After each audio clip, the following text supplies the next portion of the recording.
Hi everyone, finally here, the debut blog of the Carp King, Chris Fennell. Welcome to my very first ever blog. I'm here on my members lake. I've just arrived, finished work. It's Friday the 23rd of October at 1:30, and I've just arrived here, so I'm just going to go and find a swim and let's get fishing.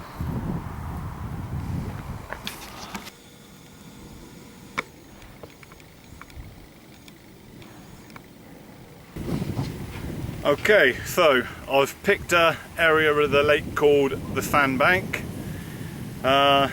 It's a double swim. I've picked this swim for two reasons. The first reason is why it's called a sandbank, I'll show you in a minute.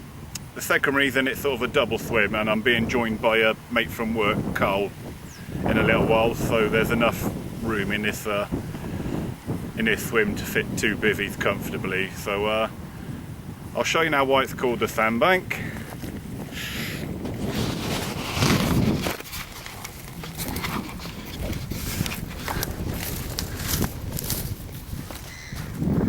Okay, as you can see, sand. When the lake's up, I'd be wet now if I was stood here. But the lake's down by about a foot at the moment, so you can get down here. The only thing is, it's still quite shallow to about 3 rod lengths out, so I don't know if you can make out where it drops off in this sunlight. So you do need to put your pod out in the water, or your bank sticks, whatever you use. In my case it's a pod, and sort of put the legs at full stretch and yeah, fish your pod just in front of the drop-off. It's a bit shallow, and you do have to go out in wellies, waders, whatever it is you wear.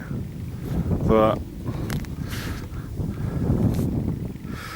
the wind is blowing this, pushing this way, so hopefully that'll push some fish in this direction. I'll just give you a quick scan of the lake. Oh, just behind those trees is the gate where I come into the lake. Don't know if you can make out, just about make out my car through the trees. And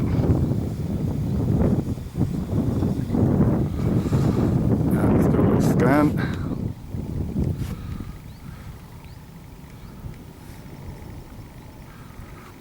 That corner over there, that's pretty, oh, zooming too far. That's pretty much peg 1 over there.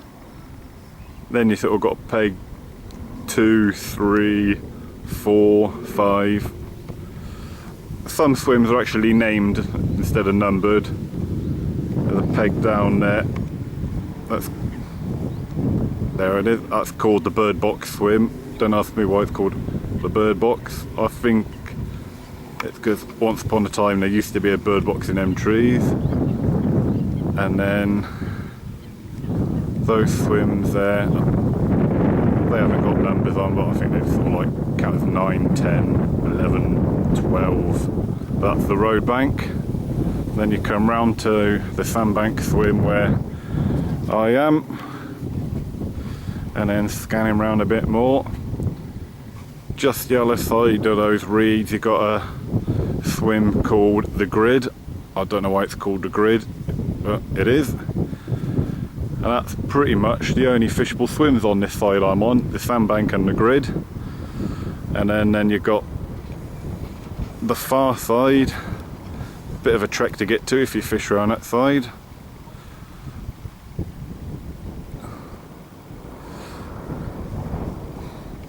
That swim there, that is where I had my PB 33.10 from back in March, so very fond memories of that swim there. And then, oh, and then the last swim.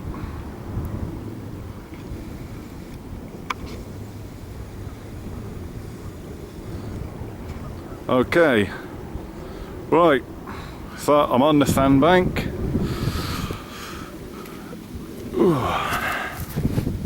Yep. All my gear I've just wheeled round to to this side of the lake. Slightly achy arms after carrying all that round. I carry a bit too much gear, I think, for just overnighters. I need to scale my gear down a bit, but anyway, it's no good on my barrow, so let's get it off the barrow, get fishing. I'll do another blog when I'm set up, or if something interesting happens. Okay, bye. Okay, as I said earlier, I got a mate from work joining me called Carl. He's just turned up, and here we go. Say hello, Carl. Hello there, how you doing? Gonna catch anything today, Carl? There's no fish in this lake, so probably not. Carl only says that because he's still yet to catch a fish from this lake. Not even a bream, and this lake is riddled with bream. So anyway, that probably tells you one thing. So anyway, I'm still not set up yet, so be back with you when something else happens. Okay, just tell you about the rigs I'm using on this session. I've just had a bit of a lead around on the lake, find a clear spot, so I'm clipped up at probably only about 4 rod lengths out on my left hand rod, which this rig's going to be. So I'm using a Nash diffusion leader in the new 150cm length. Wherever I can, I use these leaders because they blend into absolutely any bottom. Lead clip, because the lake we're fishing in has got a bit of weed, so lead clips are a must really. And that's a 3-ounce pear lead, obviously in sand, because as I've already shown you, we're fishing on a sort of a sandy bar. Short hook link really. The braid is 25-pound hula braid from Atomic Tackle, and I've got a 18mm pineapple boilie tipped with a bit of white fake corn and a curved shank hook. Okay, so that's going to be my left hand rod, and if Carl follows me around, I'll show you what my right hand rod. It's not actually on my line yet, but I'm just fishing chod rig using a pineapple pop-up again. Pineapple does quite well on this lake, so pineapple all round today. 2-ounce lead, quite a bit of travel on the lead core to allow for the rig going into any deep weed. I'm just going to cast this rig out randomly, so I've allowed quite a bit of travel to allow for that. So let's get them out there, let's get fishing. Here's one thing to know about Chris: look at his tackle box. Look how accurate and neat that is, not a thing out of place.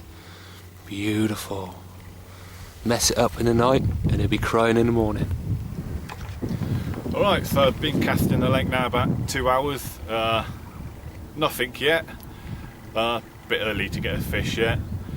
Camp's all set up now, so if Carl passes me the camera, I will, or let Carl have a pan round. We're all camped up. Not in a gay way, of course. Not that camped.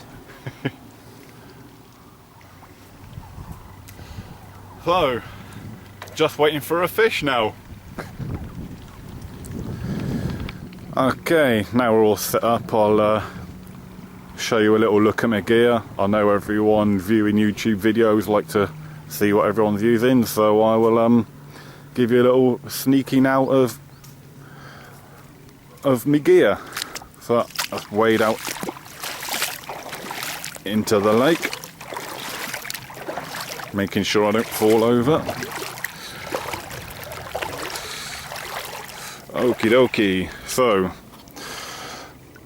new rods are upside down, but chub out cast in 3-pound test curve. My reels I use are Witchwood Epic 10 big pits, loaded up with 15-pound subline in gravel colour because you can see why. Alarms, Delkins of course, nothing but the best, and the pod is just a rubbish Ron Thompson rock pod, but it serves a purpose. My left hand rod is probably about 4 rod lengths out. Let's see if I can point about there somewhere. And my right hand rod is on the choddy, roughly there somewhere.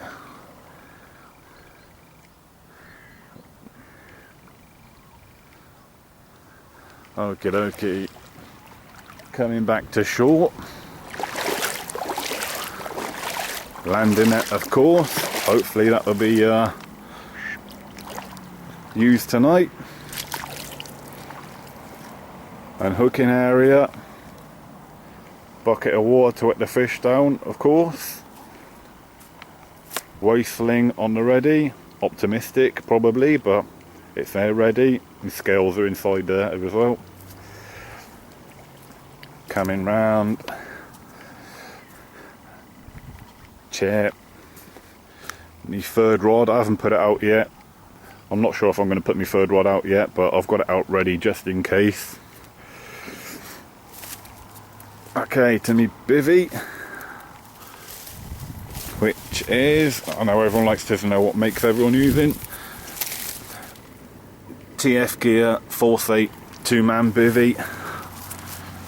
Not the easiest bivvy to put up in the world, but it's twin skin built in, ground sheets all built in, so once it's up you don't have to put anything up. Very easy and convenient. Oh, coming inside my humble abode, tackle bag just has all me odds and ends, bits and pieces in. Carp sack in case I have a fish in the night. Luckily we're allowed to use sacks on this lake. Coming round, core and roving bag, but I actually use it as just a bait bag. There's nothing in there apart from boilies, more boilies. My receiver, hopefully that's going to be waking me up in the night. Go out the porch, coming into the bivvy. Bed chair, very comfortable. Food bag, lots of goodies in there.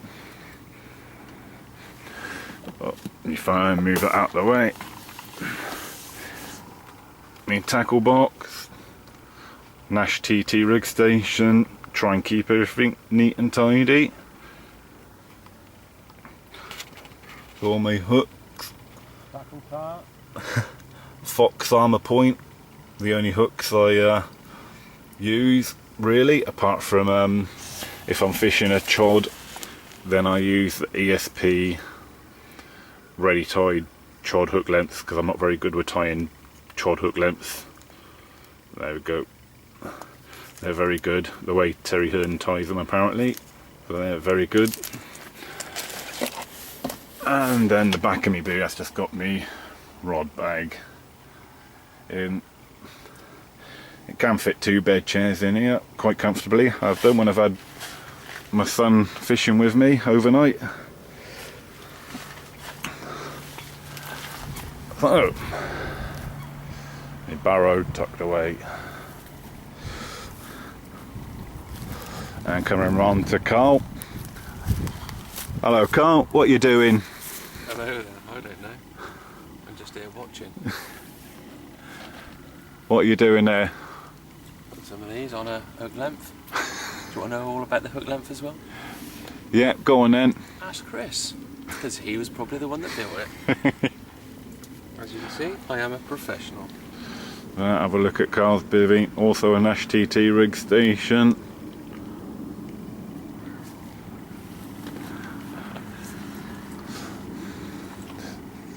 Yeah, looks like a bomb's gone off in there.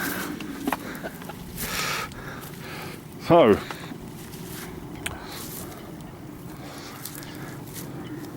from the looks of it, there's only going to be 3 of us on the lake tonight. There's me and Carl here on the sandbank, and if I can zoom in, there's one person on the grid swim. Oh, sorry for the shaky camera work, I'm going to have to get a tripod for my next session. He's doing a bit of spomming. Oh, where is it? There we go.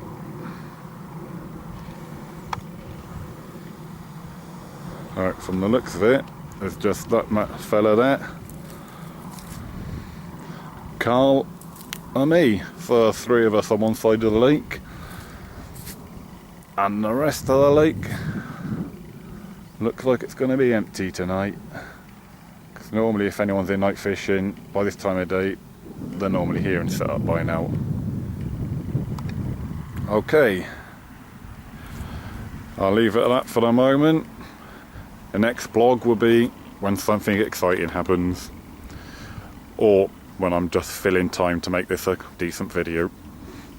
Okay, bye for now. Seagulls are quicker than we are.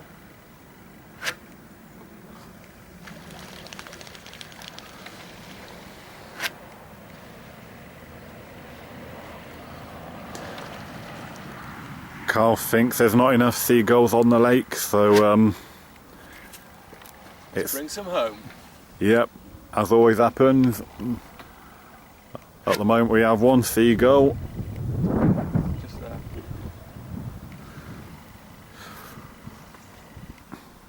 There we go, 1 seagull flying around. Carl's got the throwing stick out. See that massive carp there in front of your rods, just to the right hand side? Nope. Where? Follow the stick out. About. Look at that. Let's get it off then. Is it really? I don't know, You sure it's not just where I've churned the water up from walking out? what, just a lump like that? I'm sure I just see this thing come out. That sounded rude. Oh, there we go. Ducks are on for a feed.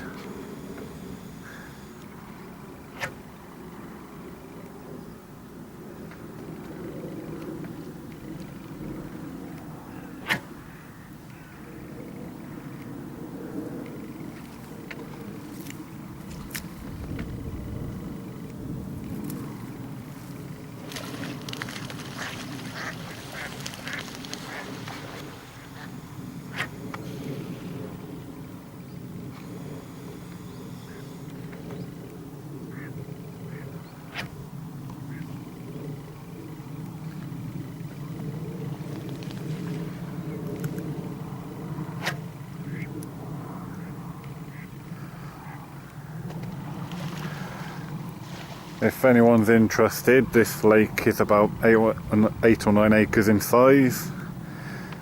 I'm not sure how many carp is in here, but I've been told. Carl reckons none because he hasn't caught none yet, but I've been told there's roughly about 120 carp in this lake. Hundreds of bream. I know that from experience. Had plenty of them out. So 120 carp in what, 8 or 9 acres of water. They're not always easily found.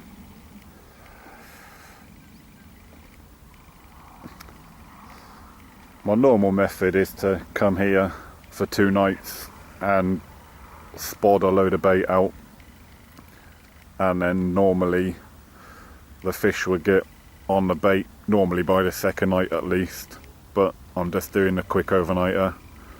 I can't stay much past mid-morning because it's my youngest son's birthday tomorrow, so I have to get home and do daddy duties.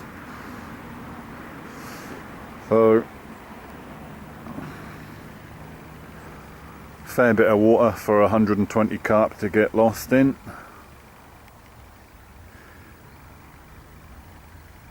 So the normal method for me is lots of particles, a few boilies, and then wait for the carp to get on it. And if I'm being honest, I don't think I'll catch a carp on just a quick overnighter, but you've got to be in it to win it, as they say.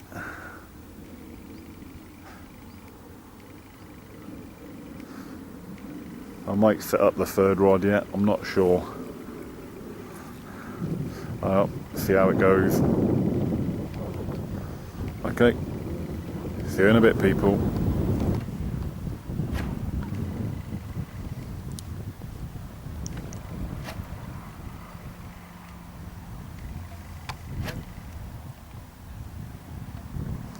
Here we go, fish that Chris are feeding the seagulls, which is quite nice.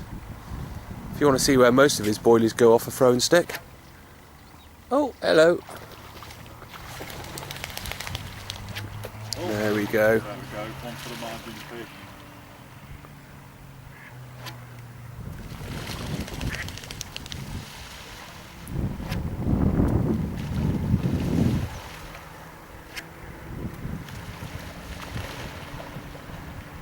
Where Chris has casted one of his rods, he doesn't really need a throwing stick, he just needs his arm.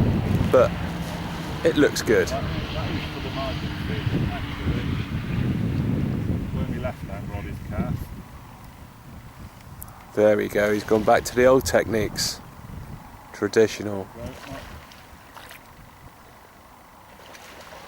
As you can see, feeding the ducks. There we go. That's him all done. There's probably another 20 pounds of boilies gone in this lake. Right, Carl's just about to cast out his third rod. Let's go and have a look at his rig. Okie dokie. A stone. A stone. This is what happens when you get bored on night sessions catching no fish and you've got a stone and a bait drill and you make homemade leads out of a stone. A swivel and some super glue. Lead clip, of course, for this lake as there's a lot of weed. The old Nash chain reactions and the mother of all stringers. Okay, let's get her out there.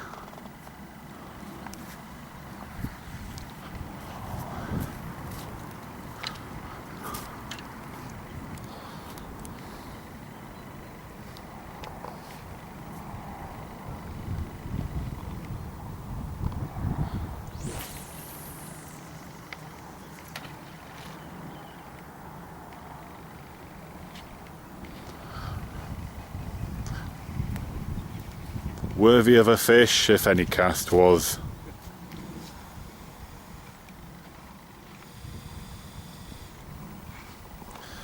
Okay, quick update everyone. 7 o'clock and no fish yet. Say yet, hopefully.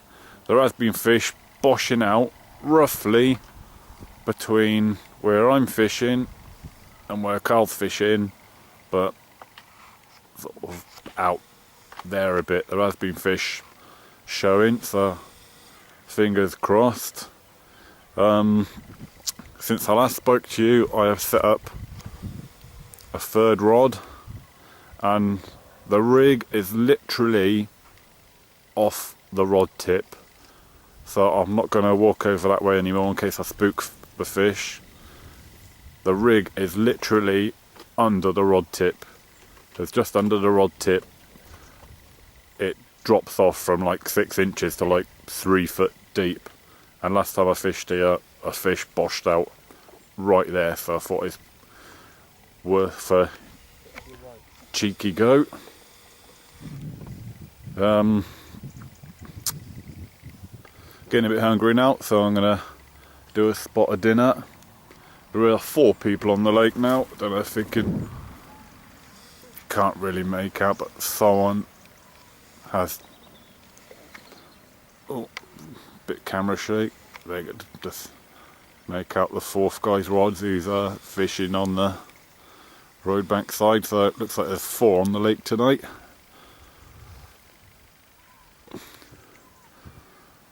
Wind's eased off slightly, water's a bit flatter. The guy to our right's putting out a bit of bait, feeding the seagulls.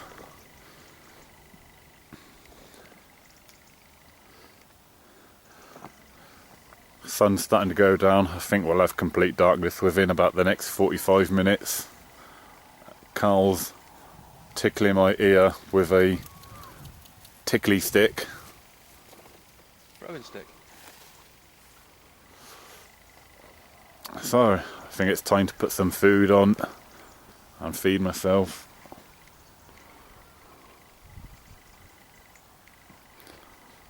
Carl's got 3 rods out now.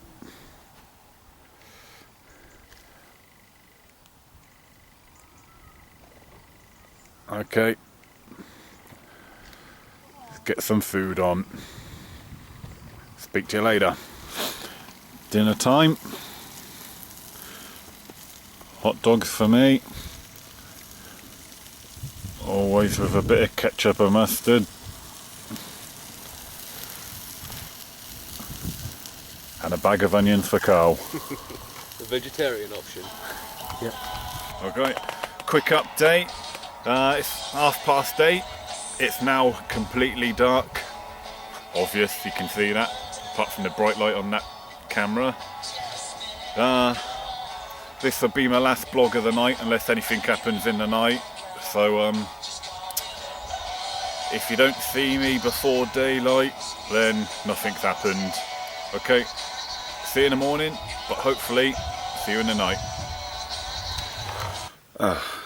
It's morning now, it's just gone 7 o'clock. Did I get anything last night? Well, unfortunately the answer is no. Got about 2 hours of fishing left before I've got to start packing up. Carl's still asleep. I'm going to get some breakfast on in a minute. Oh well, that's fishing. And this is how boring carp fishing can be at the moment. Playing frisbee on the beach. Here we go. Ah.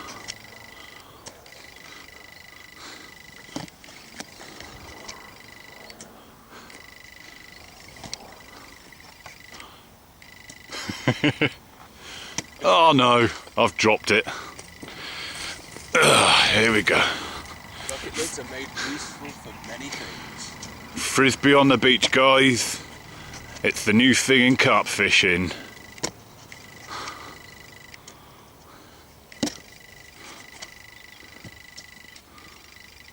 Whoa! 3D there, guys. Looked like it was coming towards you. And it was.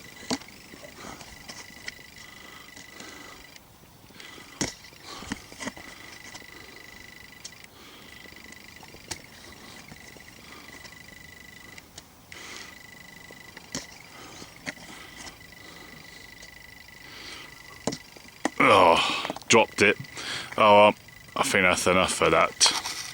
See you later for an update, guys. Right, I've come to the end of my session. Unfortunately, didn't get anything from a debut blog.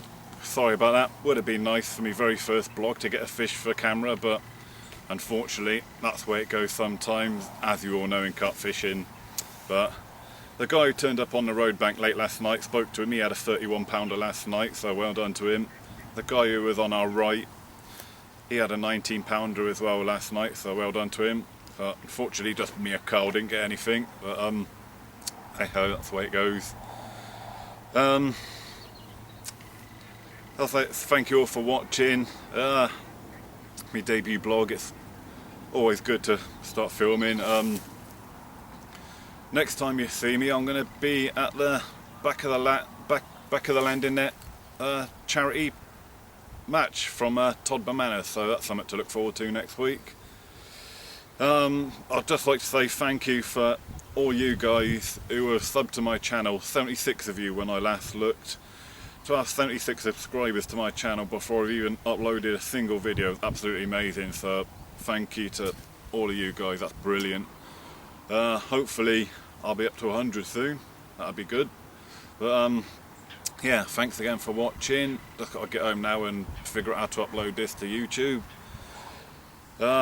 Can't stay any longer, I've got to get home. It's my little boy's birthday today, so happy birthday to James if you're watching this. And like I said, thank you all again for watching. Sorry again I didn't get a fish for you on my debut vlog, but It's just the way it goes sometimes. Thanks again. Goodbye everyone.